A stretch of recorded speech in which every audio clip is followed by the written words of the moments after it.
You are listening to Offensive Lines with Marlon and Boyd. Small stakes NFL gambling for the average fan. Welcome to Offensive Lines. I'm Marlon. I'm Boyd. And we are greeting you from the winter hellhole of Calgary. It truly is a winter fucking shit land right now. It's cold, very cold, windy, and it's snowing. Well, we only got about a foot when they forecast us for less than an inch, so I'd like to thank the Doppler radar people out there for their accuracy in weather reporting. I actually saw accurate forecasts. I guess that's where you go, or I guess maybe they just spread out so much information, someone has to be right. Yeah, it's just who gets the credit this week. Yeah, and in any case, we're not going to change it anyway. It's just no fucking fun to live. No, it's going to be warm when we're watching football, so who gives a shit? Exactly. Last week we lost some money. We cashed Green Bay over Minnesota, and the bonus gift of even Ponder not being available to play pretty much locked that bet for us. Well, but Minnesota had a chance at the end to coat with the shitty backdoor cover, too. Oh, I know. I'm glad I wasn't watching by then. No, I didn't watch it either, but I heard about it on Simmons' podcast. I didn't realize it got to that point where they had a Hail Mary at the end to get to within 7. That would have upset me a little bit. Oh, yeah, that would have been a clean sweep in the bad way. Well, and we got screwed by that, too. A shitty cover by Seattle, getting that field goal late on a fumble. Oh, yeah. That's just was. Hey, I stand. You made a great argument last week in defense of Washington. Then they get a 14-0, and I'm thinking, oh, okay, so Seattle needs 24 unanswered to cover this. Yeah, what happens? See, why'd you think that? Oh, I know. I've got to control my damn brain. I changed the outcome of football games. It's all on me. That's what you always accuse me of, so I'm just throwing it back at you. No, it's fair enough, though. It feels bad when it happens. But, I mean, on the Washington game, they should have pulled Griffin at the start of the second half. He wasn't effective. This has nothing to do with his later injury. No. But he wasn't effective in the second quarter in any way. What do you have to lose by pulling him and putting in Cousins, who has shown he can do something? It would have given you a spark anyway.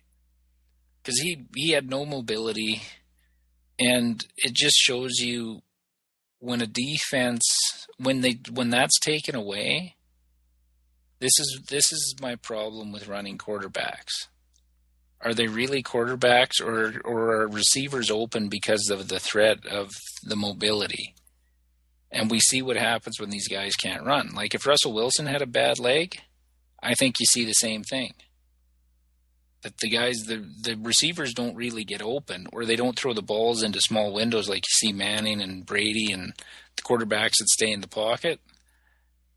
They get open because they can scramble. Very rarely will they make that 3-step drop, 5-step drop, and just let it go. It's usually drop back 7, scan, roll out, and the guy's open. And they're good throwing on the run. Yeah. But are like they like a Rodgers, like a Luck? Yeah, but that's why I would rather have Andrew Luck, because I know what I'm getting 3 years from now. Yeah. But with Wilson and Griffin, even as good as they looked, they're still only asked to throw the ball 15 to 20 times a game. So what are you winning with? In Seattle's case, it was the defense. Once they didn't have that threat of Griffin pulling out the ball and running or scrambling, there was 9 in the box. They had nothing. There were 9 in the box. Morris went from 7 yards of carry in the first quarter to probably 1.5. I don't know the numbers. But yeah, no, I thought you made a great argument. I stand by that pick, and I think if they put Cousins in, At least Washington drives for a field goal, which makes our tease look brilliant. Well, I just wish I would have put more stock in the fact that he had a bum knee and that it would affect them at some point in the game. You had to think, because Seattle's got a really good defense too. Yeah. It's the reason they're in the playoffs. They'll talk about Russell Wilson, but it's the defense that has them in the playoffs. And the reason I'm starting to think now why they lost those games late is because the offense couldn't keep the defense off the field. And they get tired too late in the game. And they lost, 3 or 4 games in the last 5-6 minutes this year? Yeah, but they came back in games late. Well, one. Yeah. Well, 2. They'd scored a late one in Detroit. No, they lost in Detroit. No. Yeah, they lost in Detroit because we picked Seattle that week. And we were watching that game. We were talking while that game was finishing out. That was the hellish week where we lost all the games in the last 2 minutes. But they beat New England late and, Green Bay. That change the playoffs at all? And the Green Bay one was bogus, though they deserved to win it on the first half. Yes. Other NFL news, I guess I've got to talk about it. They're saying Junior Seau has CTE, though they actually mention even small CTE. I mean, I'm starting to feel like they're a bit expert witness here. I have nothing to go on this. Well, I watched on Nightline tonight, which I hardly ever watch, but I had a little nap on the couch and woke up and it was on. And they go, coming up next, Junior Seau report. Okay, watched it. The experts that do the study on the brain won't come out and say that it causes them to do it, to commit suicide. It perhaps, that it was always, there was a qualifier in front of it. This is where the NFL will win their lawsuit. I don't think the players can win the lawsuit that they've filed about them knowing. How does the NFL know more than the doctors, than medical evidence is out there? Yes, they said there was a problem with concussions before the NFL actually acted on it, but there was nothing conclusive. It was half the community. It's like global warming. Some people say it's bogus. Other people would stake their reputation on it. So, and that one's, as I understand it, a fair bit more universal than the concussion. Yes, but there's still scientists that will argue against it. Well, and they're called expert witnesses, hired guns, paid bullshit. But the NFL, I don't see how the NFL loses this lawsuit with all the qualifiers they throw, because they don't know. They're trying to draw conclusions, but they've only studied 35 players. They only have 50 cases of athletes or football players with CTE that they've studied. I don't know how the NFL loses that lawsuit. And I'm not saying I'm an expert and I know what's going on, because I don't. No. Just from the information that's out there right now, I don't know how the NFL was supposed to know in the 1970s and 80s. Well, no. What the effects of concussion. I can't see that. I can see the hush up from 2000 on. There was some disinformation going on by the league, but what they were saying is we don't have information that proves concussions are giving them long-term effects. Like, look at Eric Lindros in hockey. How many concussions did he have? They still didn't know how to treat it. Look at even Crosby. They diagnosed him with a concussion, and it was his neck causing him issues. So they still don't know. The brain's too complicated as of yet that they can't pinpoint anything, and that's why I think you see the qualifiers. Yeah. It's not black and white. And we can't get inside the brain of these guys. Like they bring up Dave Duerson tonight again. But was it CTE or because he lost all his money? He was broke. And it could end with Sale, and I'm just playing devil's advocate here, because who knows? Well, yeah. But Sale, I read articles where players said, like, he loved the limelight. Well, And yeah, people commit suicide all the time and perform all the actions that the CTA or CTE sufferers do. They do them all the time without that. You know how many in this... To suddenly link and say this is the cause, I think is absurd. It may be correct, but it may not. And things are way too individual. Well, and that's the thing. Like, people commit suicide for various reasons. Like, there's mental health issues we don't even know how to treat as of yet. Well, I mean, some kids commit suicide because their parents are overbearing. So, do you make the conclusion that overbearing parents kill children? No. Some of their children turn out to be super high-functioning, super high-focused, very successful, well-adjusted people. You know, you can't draw the conclusion from a sample size of this small. No. You know how But we're apologists, and we're vested because we want the NFL around. Well, it's not that for me, I don't think. Like, you know, like, I heard this number today, and it was related to a totally different subject, about how many... There's 30,000 gun deaths in the U.S. every year. You know how many of those are suicide? 17,000. Like, that's going to your point of the sample size of however many NFL athletes have killed themselves. We don't know. And that's the only point I'm trying to make. We don't know. Yeah, we have no idea. You'll read plenty of articles if you go look up CTE on Google. You'll find plenty of articles saying that it's fact and this and that. They don't know. So it's a horrendous thing to have to deal with. They had Junior's son on that interview tonight. He looks just like him. Oh man, I'm glad I didn't see that. But He was crying, he was crying, and it's just... You know I'm going to look it up, and I hate you for even telling me that exists. But it's just, it was sad to watch. But then they interview the doctors, and they go, well, perhaps this leads to his suicide. But they can't say. Nobody knows. What leads to a suicide? Nobody knows for 100%. They'll look at cause and effect. I mean, there was a point where they were saying Japanese culture was killing all their children. Right? Because they had such a high suicide rate. Video games, rock and roll, it's gone on throughout the years. Yeah, everyone's looking for blame, and I'm not saying this is an invalid health concern, but I think these are the early days. Yes, they need a ton more research. And by the way, getting your brain smashed, probably not good.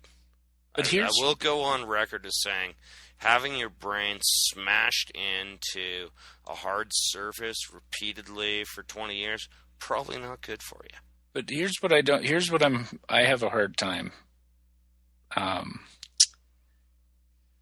wrapping my brain around is how many suicides did we have in the players from the 50s, 60s, 70s, and 80s? Now, was it just different because of the technology and the size and the helmets, what they're made out of? Like how hard everything is now? Like in hockey, the elbow pads are like bloody weapons. Like, is that the reason? Because they didn't... Or was it because the drop from fame and fortune to average Joe wasn't quite so precipitous? Well, that very well could be.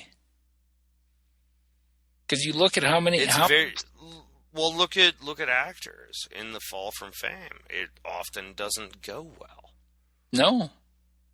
I mean, it's the child actor syndrome. I mean, there are many things, and we're not qualified to talk about but it's one of them. Yeah, but it's just, it's going to be a topic that isn't going away. And we're just giving our opinions. We're not trying to sound like experts or be experts. This is just our opinion on what we've read and seen and listened to. To look for the easy answer, I think, is maybe the wrong way to go.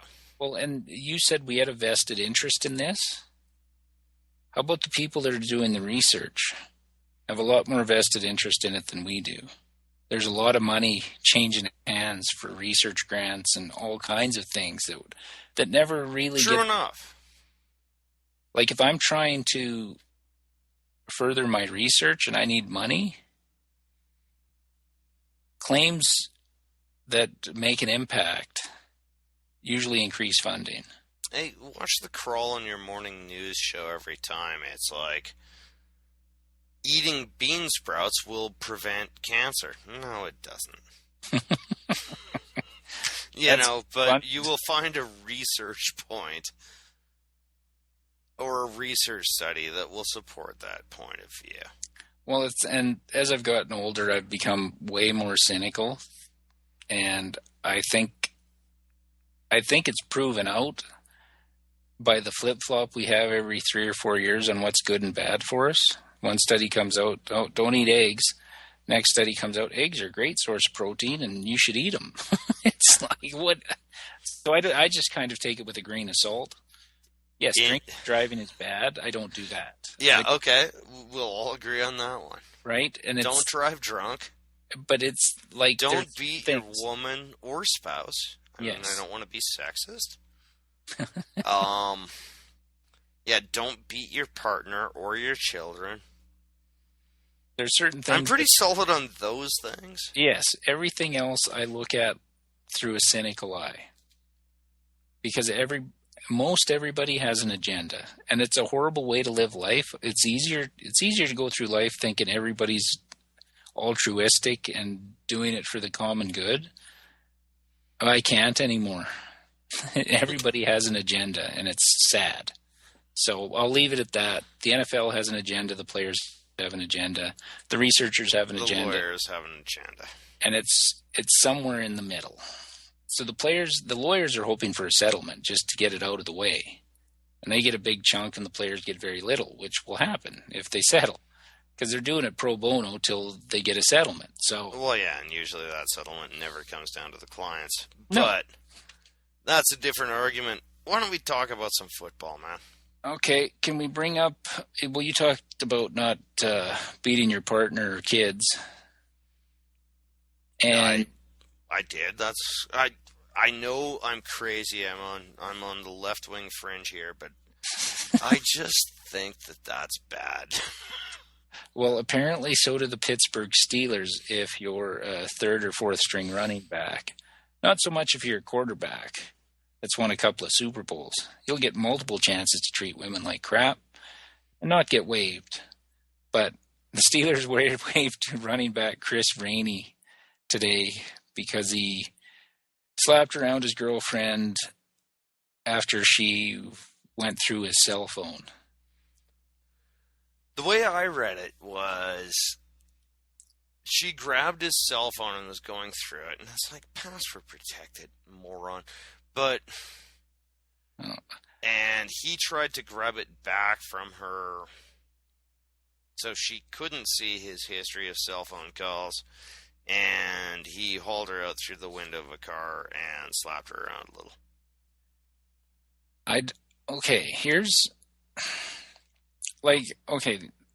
Now this may sound somewhat sexist. It's not meant to be. But if I'm a man and I know there's a certain type of woman and how the majority of them act, and I continue to date them... This is so sexist. Well, I'm sorry. But if I keep dating the same... Like, what pro athlete would you trust to date if you had a daughter? Would you trust one of them? Would you not give her cautionary tales? Tim Tebow, because he's gay. But I'm just saying, like, these stories keep popping up, and I can't believe these guys keep getting women. That's the thing I don't get. I don't understand why. I don't understand any of it. and this guy wasn't even like famous. Like you couldn't pick him out. He was a good kick returner. You couldn't pick him out of a lineup. So, and I know it's probably no more. The statistics coming out of the NFL, the players for the spousal abuse and domestic abuse and all that is probably no different than the general public for percentage-wise. It's just higher, but it's not statistically wildly higher. No, and this just makes news because he played in the NFL. If you go through your local police blotter, I'm sure you could find just as many cases. Yeah, but it's still a button issue when a guy kills his girlfriend and then blows his head away at the practice facility. Oh, yes. It's never going to get ignored. No, and I don't want it to be. I'm trying to figure out if you got... It's been proven time and again that the pro athletes are pretty much pigs. So... Let me amend that. All men with money between the ages of 18 and 25 are pigs. Yeah, Marlon. 18 and death. Now, this is, and I'm going to preface this with this is an allegation, scuttlebutt I've heard, that is going around Toronto. Brian Burke, who was fired by the Leafs as their GM and president. We're switching sports here. I know, hockey. But this ties into this, where you're saying about men with power and money. And you were saying 18 to 25? Well, Burke's pushing 60. And if any of our Canadian listeners are familiar with Hazel May, who works on Sportsnet here, a regional or a national sports network in Canada, the rumor around Toronto is one of the reasons he got fired is because Brian Burke got Hazel May pregnant. You'll never hear this on TV. Oh, shades of Proctor. You'll never hear this on TV because nobody will have the stones to say it, but they've all heard it. I was talking to a friend today in Toronto, and he said, "Do you want to know what I heard?" And I'm like, "Get the fuck out of here." But that shit happens all the time. And it happens, and it's 99% with men, because it's still, however much you may not want it to be, it's still basically a man's world in power wise. So I don't get it. How there's so few people that can remain honorable? I don't even know if that's the right word. Once they've come into some success. That's the part that bugs me. Why do they have to change so much? And this guy was playing in the NFL. He wasn't a well-known player, superstar. No, but he was on a rookie contract, doing a good job on special teams. And he'll get another shot. And he even filled in for one game, if I'm not mistaken, and did a pretty good job as starting tailback when Redmond, Isaac, and Mendenhall were down. But he'll get another job. No sweat. I don't understand the psychology of the groupie. And maybe this wasn't a groupie thing, but I don't... Sounds like it. I don't understand. Like, everybody dating a pro athlete, even not even a pro athlete, but anybody college, high level, amateur athlete, just try and realize that they're probably pigs and they're probably cheating on you. And if you can't live with that, then don't date them, because you're just gonna end up getting hurt either physically or emotionally. Yeah, statistically, that's just what's gonna happen. We both read that book on the Eagles. Oh yeah. And what you can remember the name of the book, Marlon? Why do I forget it? Simmons even referenced it about 2 weeks ago, and I'm going, why does no one else talk about how good this book was? Well, you told me about it, and I loaned it to you. And it talks about the wives and the girlfriends and the shit they put up with. This was 20 years ago. Reggie White with the Eagles. That team. Oh, well, yeah, and he was relatively secure, but, I mean, Jimmy Mack was with the Eagles in those years, and the chicks would just be running up to him, and he would just flat palm them in the forehead. He's just going, that's the only way to keep those bitches off you. Like, I've read so many stories, like Troy Aikman sitting in a restaurant with his agent, and women would just come by the table and drop off a hotel room key. So I don't get it, and it's irrelevant. No, but it's been going on for years. They never talked. Oh, I know. It's just it was a rock and roll thing in the beginning, but it's crossed over to sports now because the money and the fame's there. It was always rock and roll too. Howard Cosell had groupies, for God's sake. Howard Cosell. Ladies, if you're dating an athlete, just go in with your eyes open, please. It's more of a public service announcement. I'm not saying you deserve it. You don't. But just be aware of how most of them treat women. All right, I want to talk some fucking games here, man. Come on. This was two good upbeat topics to start off the pod. Oh, sure. Concussion syndrome, groupies, and wife beating. How can we go wrong? Yes, if we haven't lost you yet, get into games. All right. The Saturday games. Baltimore is plus 9.5 going into Denver. Now, we're going to bet all 4 games. Yes. In some capacity. This is our new rule.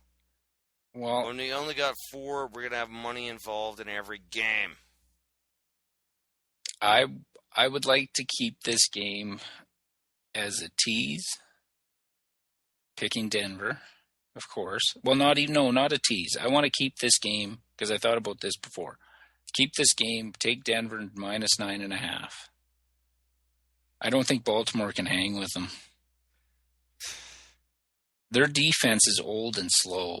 Well, yes, but let me put up a couple of things. Yes, I know about the way Denver beat the shit out of Baltimore, but this is the game that historically Peyton has fucked up. Well, this is true. In his career.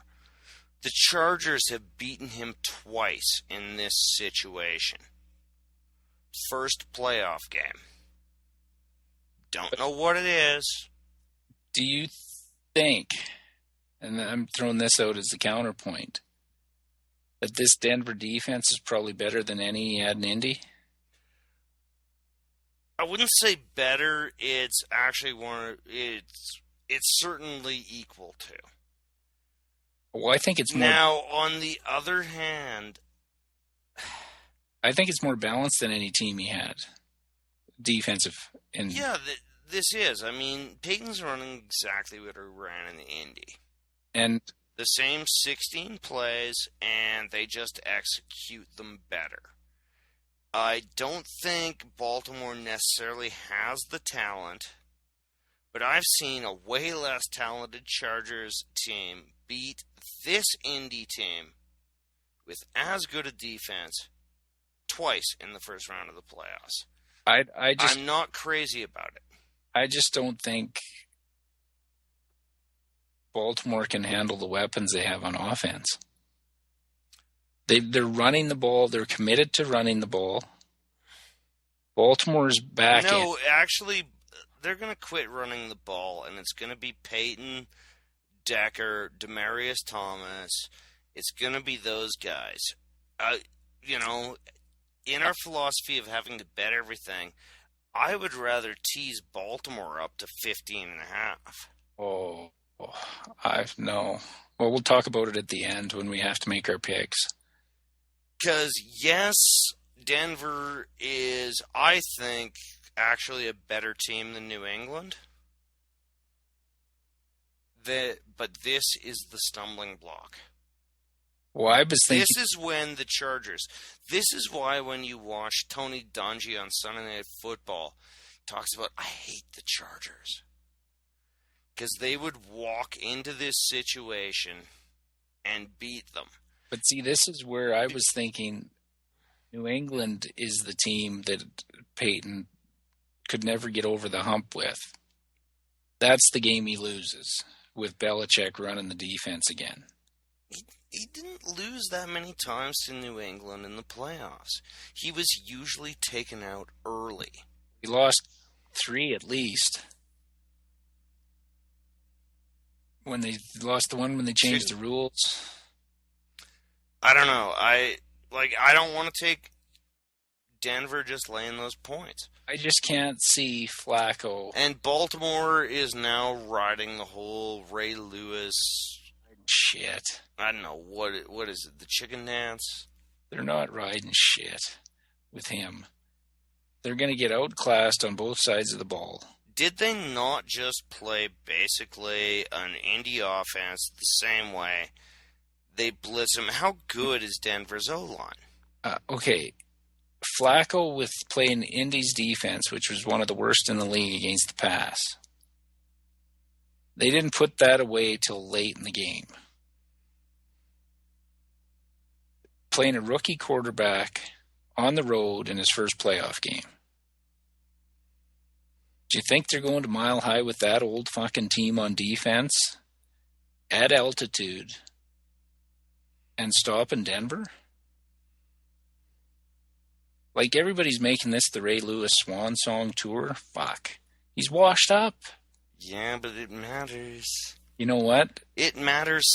A coach having cancer matters. He has in this league. He has no running game.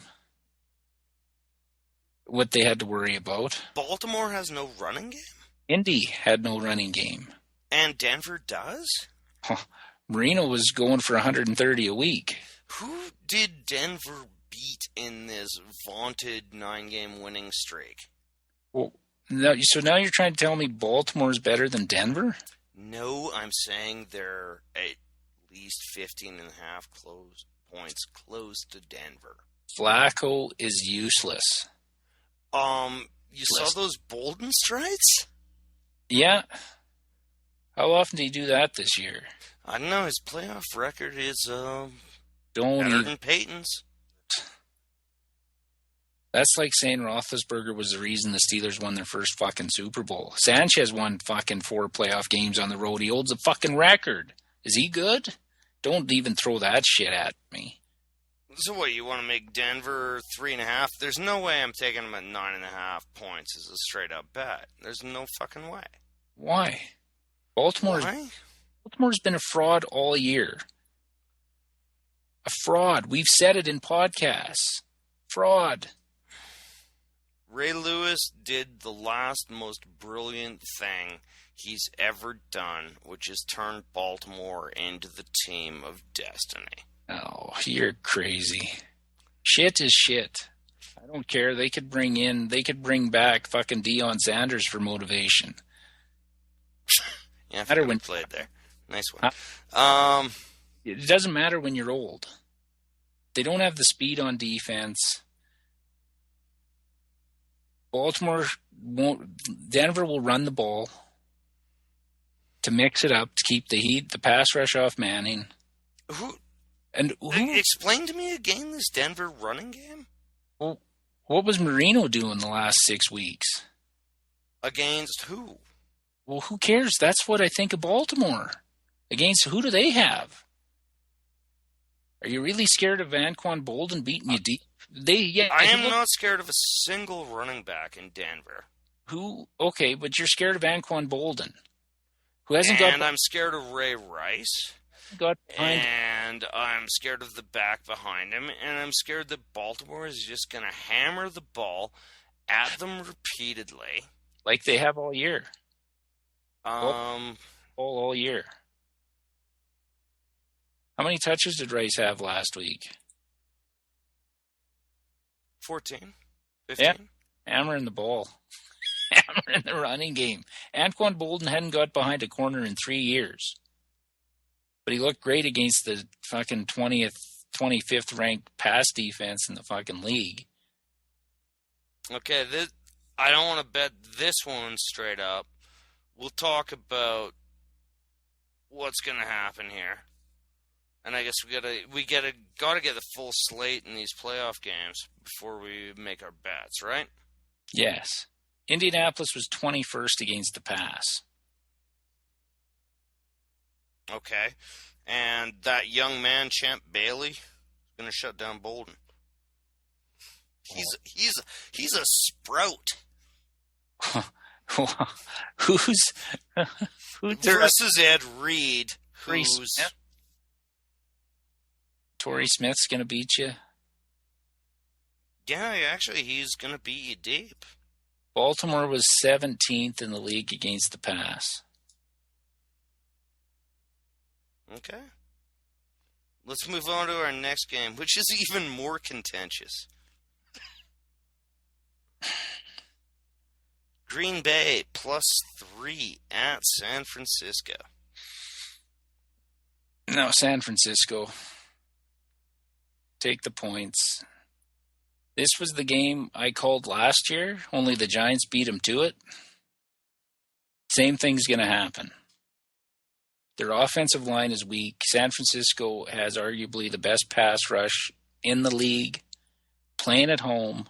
That pass rush has produced 1.5 sacks in like 3 games. Good. 2 weeks off. Okay, so you think Aldon Smith was at 19.5 sacks with 2 games left. He finished with 19.5 sacks. Well, that's fine. Justin Smith was out for those games with a tricep injury. Okay. He is supposedly coming back. Minnesota Vikings, with Christian Ponder at quarterback and Adrian Peterson, put up 37 points on that fucking defense. San Francisco is going to win by 10. Rodgers is going to look confused like he did against the Giants last year. Remember that offense that went 15-1 last year? How shitty it looked when you got heat on them? That's what it's going to look like this week.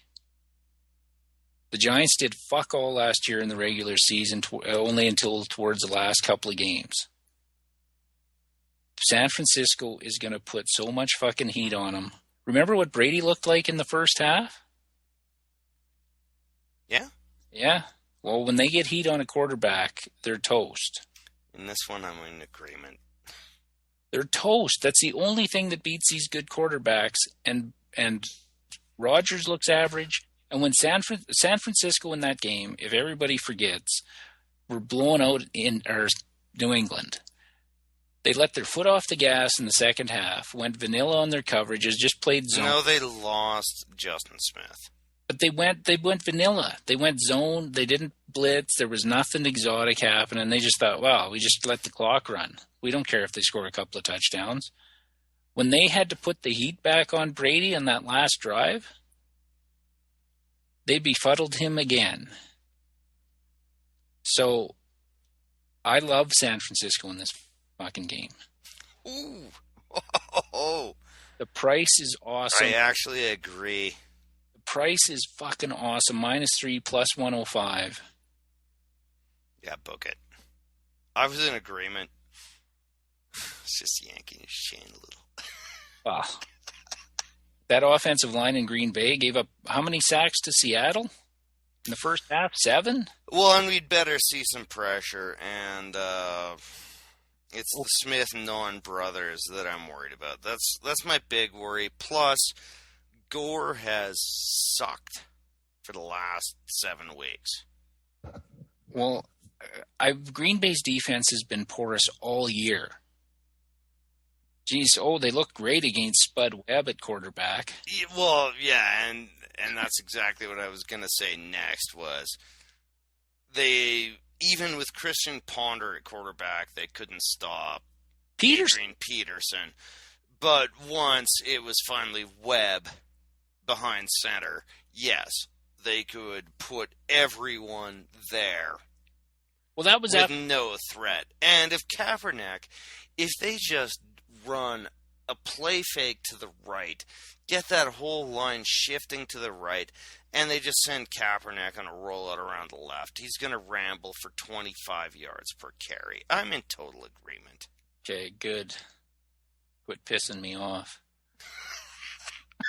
It's so easy some days.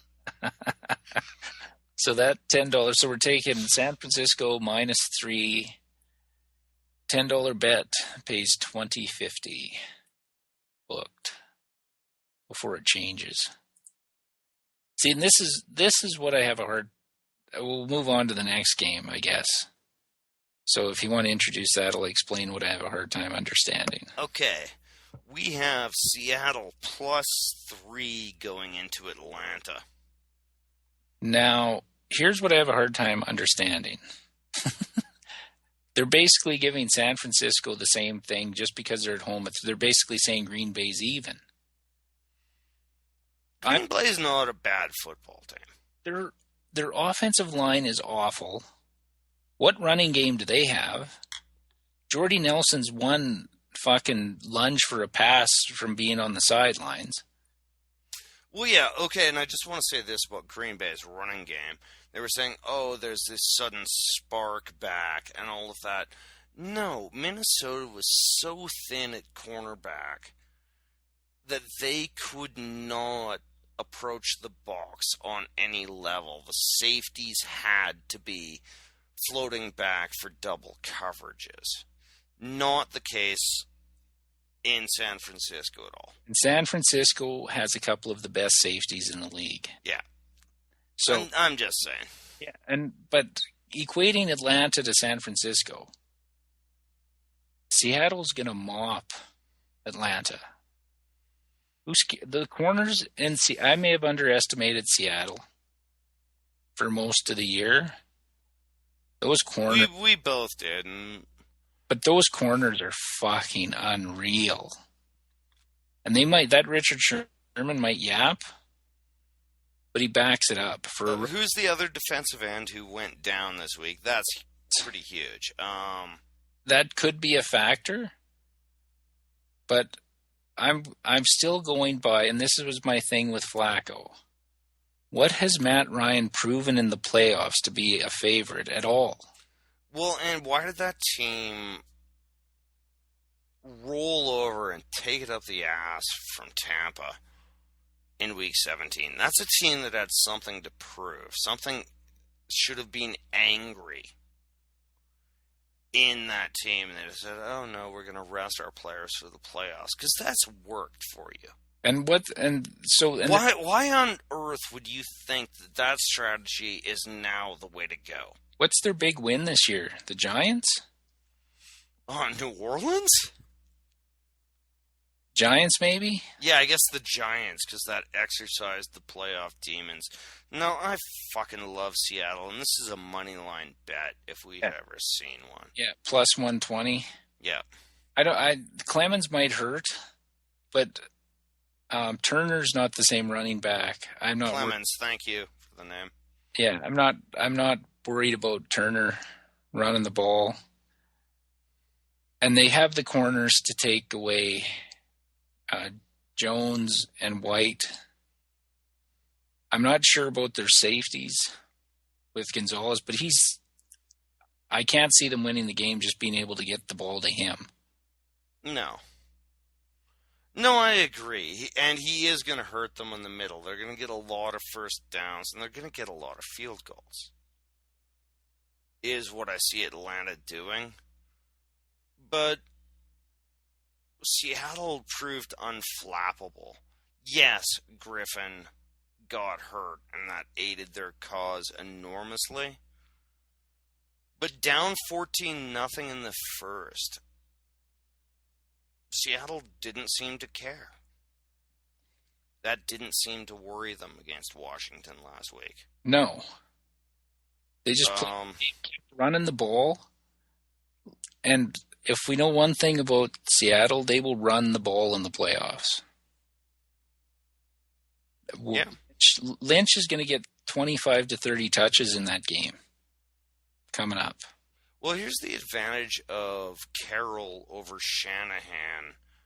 In college, you 90% of the time have a running quarterback these days. Carroll knows how to use him and not get him hurt. But he never had one in college. But he still knows. He's watched them. Yes. And Shanahan has been in the pro game so long that he really didn't quite figure out that you don't let this guy cut through the middle. But if you watched the offense when Griffin was healthy, it was almost the same offense Seattle was running. It was very similar. And San Francisco was running very similar looks. Well, and that's my only worry about San Francisco. We're already booked on that. No, but this is a money line bet, 10-22. Yeah. So we're taking Seattle plus 120 on the money line. $10 bet pays 22. And you know what I'm finding strange? Which is weird from hearing all the people talk that they, analysts and everything, are picking Seattle. It's the only thing that scares me. You know, you say bet against the public. The line hasn't moved. The line has not moved. That's my only concern. The line hasn't moved. It's the travel time for Seattle that's putting everyone off. Out to the East Coast. Back to Seattle, out to the East Coast. Yeah, well. And in the early start time. You know what travels really well? Defense. Winning. Defense always travels.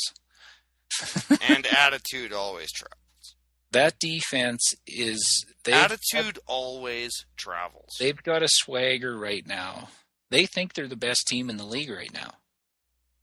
You could see it. Yeah. But no panic, like you said, no panic. Just stick to the game plan and it's going to work. They believe in each other.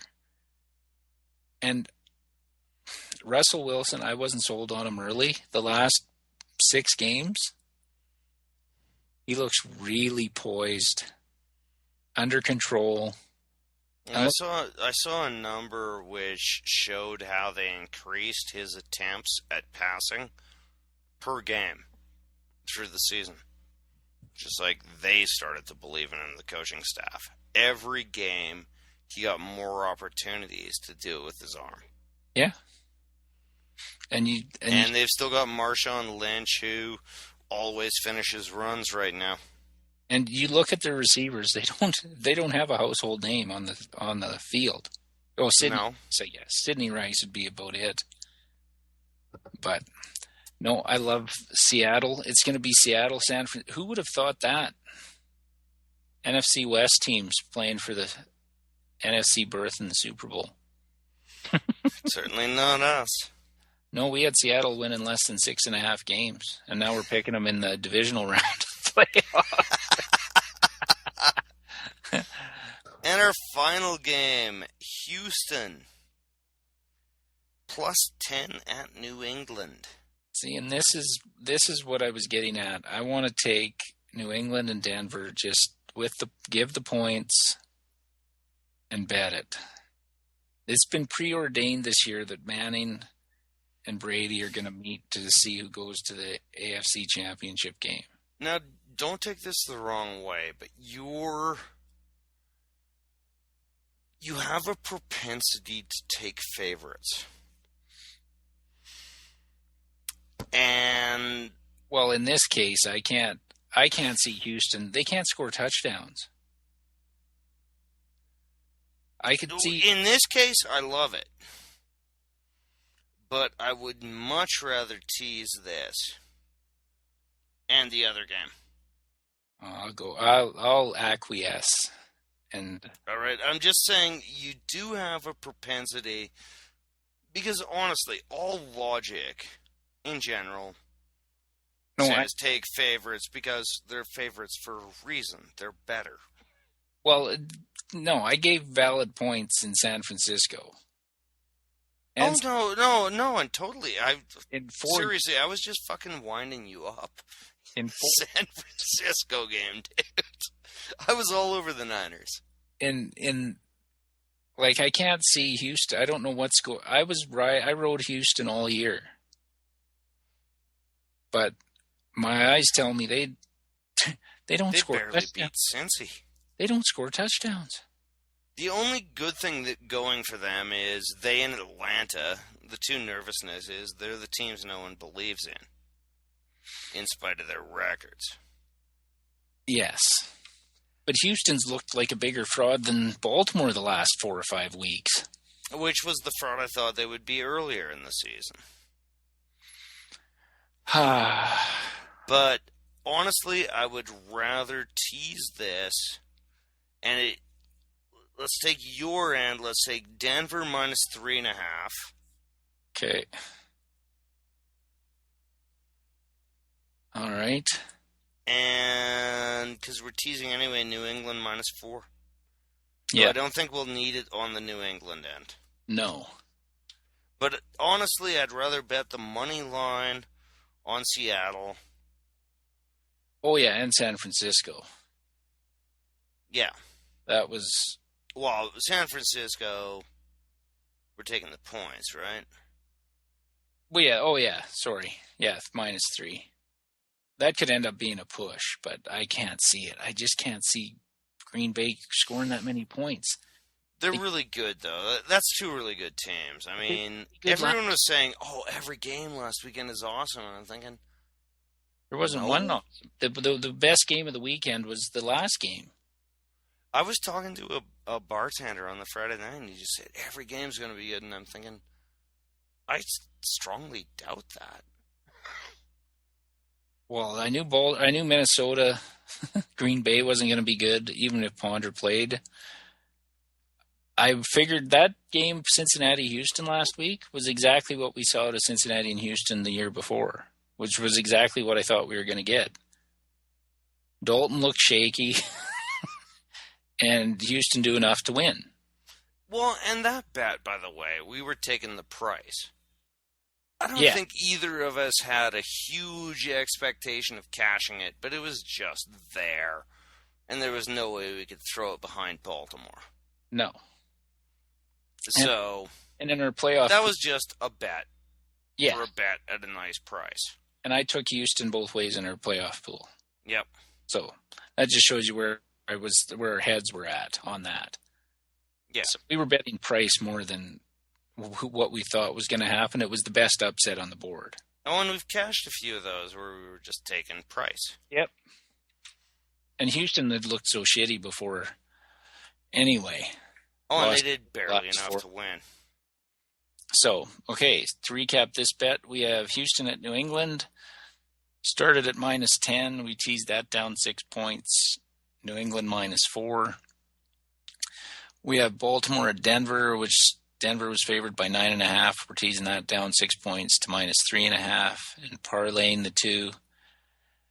Price is minus 120. Our $10 bet pays $18.33.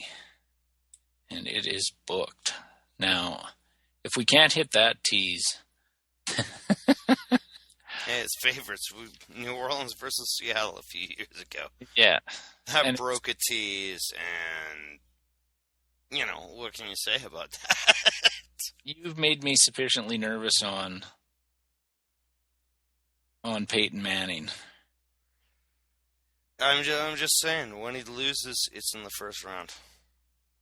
Yes. And I've seen my Chargers teams beat him at home, beat him on the road in this first round. I know. It's like his sphincter could squirt out diamonds, you know? 9 and He 10. tightens up. I know. 9 and Mind 10. you, I'm going to go on record here right now as saying I think Denver is the best team in the AFC. Most complete, yes. And they have home game. Von Miller is absolutely fucking sick. He's Patrick Willis, but with more of an edge rusher component. Von Miller is one of the best football players playing right now. Yeah. And it'd be interesting to see what the line is if Denver, or if New England goes to Denver. Pick them? I think Denver still gets 3 or still is favored by 3. Yeah. It's home field. It's Brady out, but I'm honestly hoping for that game. Me too. That's going to be I want to see an all-time classic. Like, doesn't it kind of say that? Well, I want to see. And weirdly enough, it would establish Peyton as the greatest quarterback of our era. No. If he wins it. If he wins it. No, Yeah. He's got to win the Super Bowl. Another time, but nevertheless, he came into a team which I thought was an underrated team last year. As I said to a guy, I'm going, fucking that Denver team was good enough to take Tim Tebow to a fucking playoff win. It wasn't like Peyton walked into an empty kitchen, and created the food himself. That team wasn't too bad before Peyton got there. No. But they look really good right now. Yes. And, yeah, Manning, to your point about Manning being the greatest of our generation, he needs at least one more Super Bowl, and he has to beat Brady again. Hoping for it next week. I hate to say I'm looking past it because that always guarantees disappointment, but... Well, I'm hoping for Seattle, San Francisco again.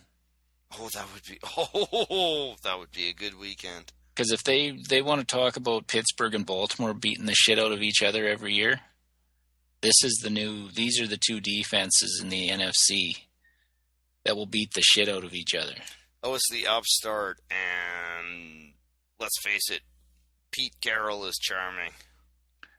Oh, I always liked Pete at USC, and people will forget this, but even at USC, he was a defensive coach. That's his side of the ball. He was never the offensive coach. Defense was his baby. See, I'd forgotten that. And he's got a defense there that's as good as any in the NFL right now. They drafted fantastic. The roster moves, everybody was like he was cutting guys left and right, and what are they doing? Looks like Pete learned a thing or two from his first stint in the NFL. They've done a great job. I got to hand it to them. I didn't think it was going to work. But, all right. We should wrap this, baby. All right. So if you want to check out our podcast, you can search for us on iTunes. It's Offensive Lines.